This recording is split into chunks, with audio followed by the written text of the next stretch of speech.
আইন শৃঙ্খলার অবনতি এবং সীমান্তে কঠোর নজরদারির অভাবকে কাজে লাগিয়ে মাদকের ভয়াবহ বিস্তার ঘটছে কুড়িগ্রামে।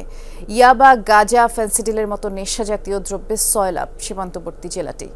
শুধু তাই নয়, সীমান্ত দিয়ে পাচার হওয়া এসব মাদক সড়ক ও নৌপথেও ছড়িয়ে পড়ছে গোটা দেশে। কুড়িগ্রামের দুটি উপজেলাকে দেশের দ্বিতীয় বিশেষ মাদকপ্রবণ অঞ্চল হিসেবে ঘোষণার প্রস্তাবনাও দিয়েছে মাদকদ্রব্য নিয়ন্ত্রণ অধিদপ্তর। মিলিয়ন অফার ওয়ালটন ফ্রিজ কিনে পেতে পারেন 20 লক্ষ টাকা, রয়েছে কোটি কোটি টাকার নিশ্চিত উপহার। নেশায় বুঁদ হয়ে থাকার এমন দৃশ্যের দেখা প্রায়ই মেলে সীমান্তবর্তী জেলা কুড়িগ্রামে। খোলা মাঠ থেকে বাসাবাড়ি, দিন দুপুরে চলছে মাদক গ্রহণ। জেলার 9 উপজেলার 7টি ভারতের সীমানার সাথে যুক্ত। 300 কিলোমিটার সীমানার মধ্যে প্রায় 50 কিলোমিটার অরক্ষিত। এই সুযোগ নিচ্ছে মাদক কারবারিরা। মাদক দিয়ে ভরপুর আমাদের ইউনিয়ন। সমস্ত এলাকায় যে যুব সমাজ আছে মাদকে নষ্ট হয়ে গেছে অলরেডি। মাদকের কারণে কিছু উঠতি বয়সী যুবক যারা এরা সেবন করে, তাদের যারা যেমন চোরাচুরির বেশি, কারবারিটাই বেশি হচ্ছে।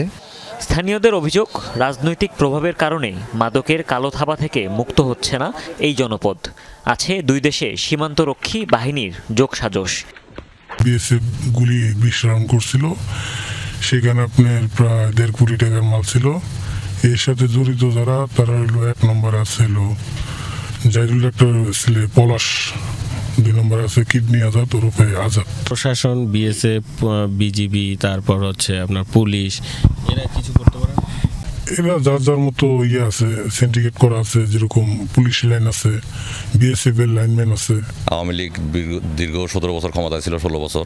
তাদের আমলে এই সিন্ডিকেটটা তৈরি হয়েছে। এই মাদকের রৌমারিতে অনেক ভয়াবহ আকার ধারণ করছে। এই সিন্ডিকেটটা এখনও রানিং আছে।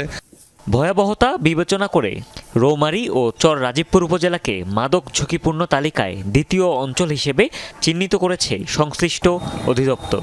ভারত থেকে ইয়াবা, গাঁজা, ফেন্সিডিল, হেরোইন সহ বিভিন্ন প্রকার মাদক বাংলাদেশে অনুপ্রবেশ ঘটাচ্ছে এবং ঘটানোর চেষ্টা করছিল প্রতিনিয়ত। রৌমারী এবং চর রাজীবপুরকে একটা আলাদা বিশেষ মাদক প্রবণ অঞ্চল হিসেবে ঘোষণা করার একটা প্রস্তাবনা ছিল। তার প্রেক্ষিতে আমরা একটা প্রস্তাবনা স্বরাষ্ট্র মন্ত্রক সুরক্ষা বিভাগে প্রেরণ করেছি। শুধু সীমান্তে তদারকি বা আইনের শাসন নিশ্চিত নয়, মাদক নিয়ন্ত্রণে সামাজিকভাবে সচেতনতারও তাগিদ সচেতন মহলের। হুমায়ুন রশিদ, যমুনা নিউজ।